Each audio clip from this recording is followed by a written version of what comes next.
How are you doing? So in my last couple of videos, I was covering some Void Cascade builds, and I got asked what kind of amps I was using to one-shot level 10,000 Thrax. In this video, I'll quickly discuss what I like to use, as well as some alternatives, and I'll explain why I use what I use. One of the important choices to make is the focus school. For Void Cascade, if you have access to Armor Strip, Madurai will always be your number one choice. If not, then you can consider using Unairu. Madurai is mainly used for massive damage buffs from Void Strike, as well as the additional damage that you get from Contamination Wave. On the operator, I use Magus Melt and Magus Lockdown. For amps, you can choose either a 147 or a 177, or also the 777 works. If you want, you can pause the video to look at the parts. Practically, the 147 is the best choice, as the secondary fire will shoot out a disc that can chain kill multiple Thrax enemies in the rare occasions that you might need it. For amp Arcanes, I use Eternal Onslaught and Eternal Eradicate.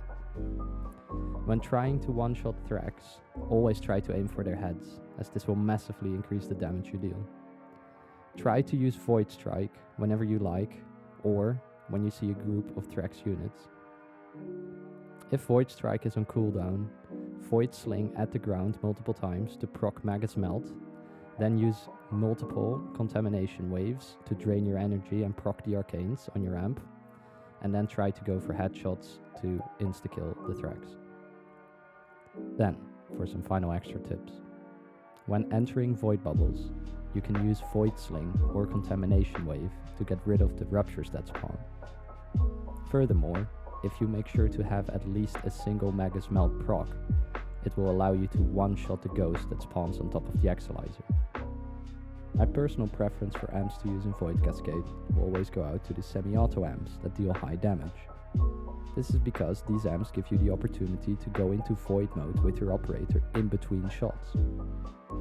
While you are in Void mode, you will not take any incoming damage. Additionally, the range of these amps is longer, which makes shooting leftover ruptures and Void Bubbles easier. If you are, however, using the 777, then you can consider changing Eternal Eradicate to Eternal Logistics. With that, I would like to thank you for tuning in. If you have any other tips, suggestions, or builds that you use yourself, feel free to share them in the comments.